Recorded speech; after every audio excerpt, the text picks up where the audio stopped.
Good evening, guys. So, welcome to KAS 2025 mains discussion from Inspire IAS KAS. So, today we will be discussing questions related to polity, which is especially paper 2.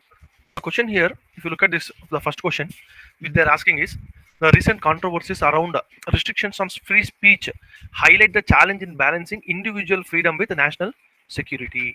And then it goes on to ask critically analyze or critically examine the scope of reasonable restrictions under Article 19. So, here, if you look at this question, the question is presenting you with two things. On one side, there is something called as free speech, which basically is given you as a fundamental right under part 3, Article 19. And on the other side, there is saying about national security. So, in national security, matte ee free speech na, how do we balance?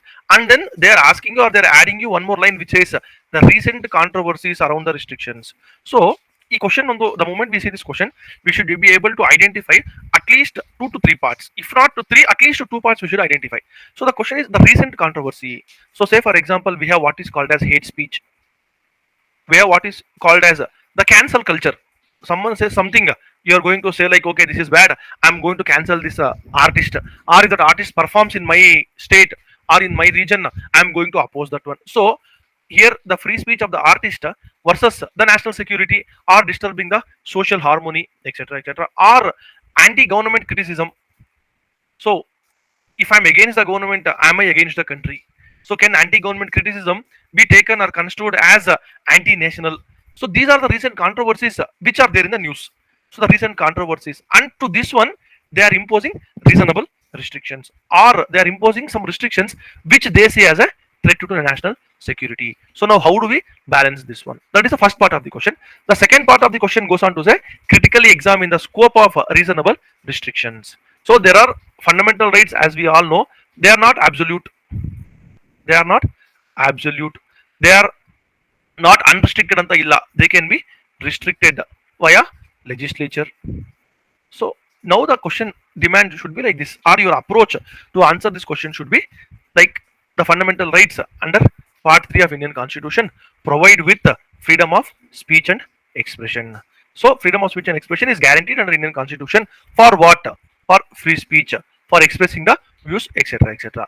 But in the recent times, the recent controversies around hate speech, cancel culture, and anti-government criticism construed as anti-national has disturbed the balance between fundamental rights guaranteed under free speech against the national security. This will be your the first part.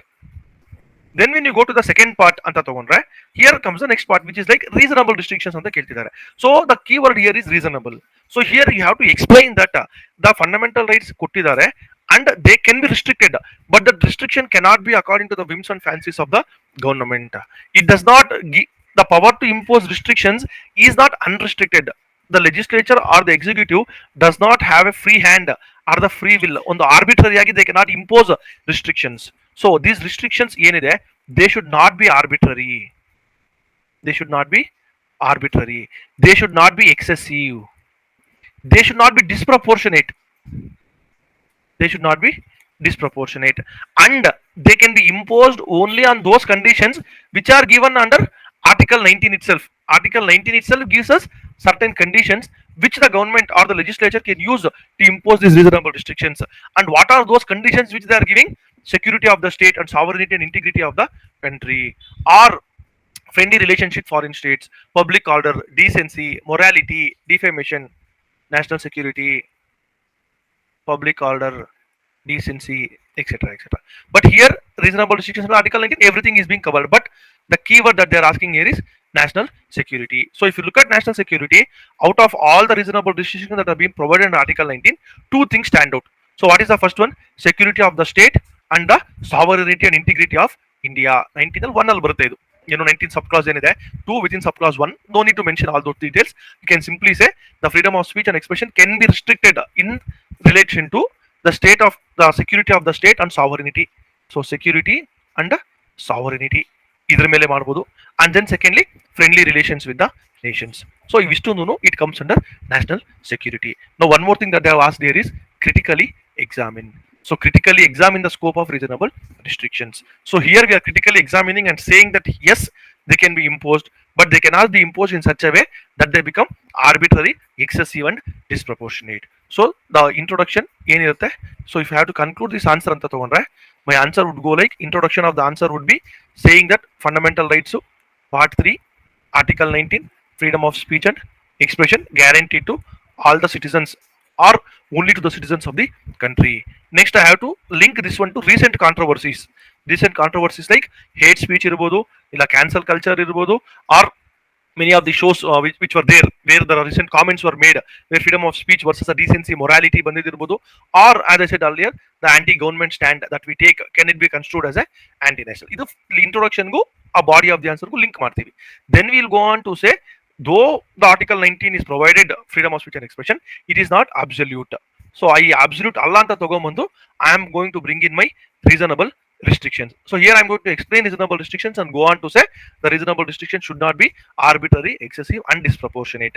Then I'm going to link my answer to national security and go on to say, for the security, sovereignty and friendly relations with the nations, with our neighboring nations, I can impose reasonable restrictions.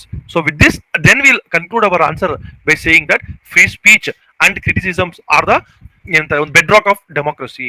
Without this free speech or reasonable restrictions, the democracy cannot flourish. But at the same time, as a society, we all are given up certain rights for the enjoyment of certain things. So on the liberty doesn't mean free speech, on the free hand to do whatever you want to do. As a society, we have to restrict ourselves when it comes to the nation as a whole. At the individual level, whatever rights we may have to give up certain rights at the individual level to enjoy the collective or the societal rights ಅಂತ ಹೇಳಿ we have to conclude our answer by saying that freedom of speech ಇರ್ಬೋದು or freedom of expression ಇರ್ಬೋದು, whether at the individual level it gains precedence or the societal security gains precedence ಅಂತಂದ್ರೆ many Supreme Court judgments have come up saying that ಒಂದು the public order ಇರ್ಬೋದು ಇಲ್ಲ national interest ಇರ್ಬೋದು, they take precedence over the individual enjoyment of the rights. So ಇದನ್ನ ಕೊಡ್ತೀವಿ. But at the same time, the government of the day should not use these for the narrow criteria or for narrow achievements of the political gains ಗೆ ಇದನ್ನ use ಮಾಡಬಾರ್ದು ಅಂತ we have to conclude your answer by saying that both are very very important. Individual rights are needed for the bedrock of democracy. At the same time, societal interest is needed for the flourishing of the democracy. So you have to balance your answer by saying like this at the end. So that is the demand of this question.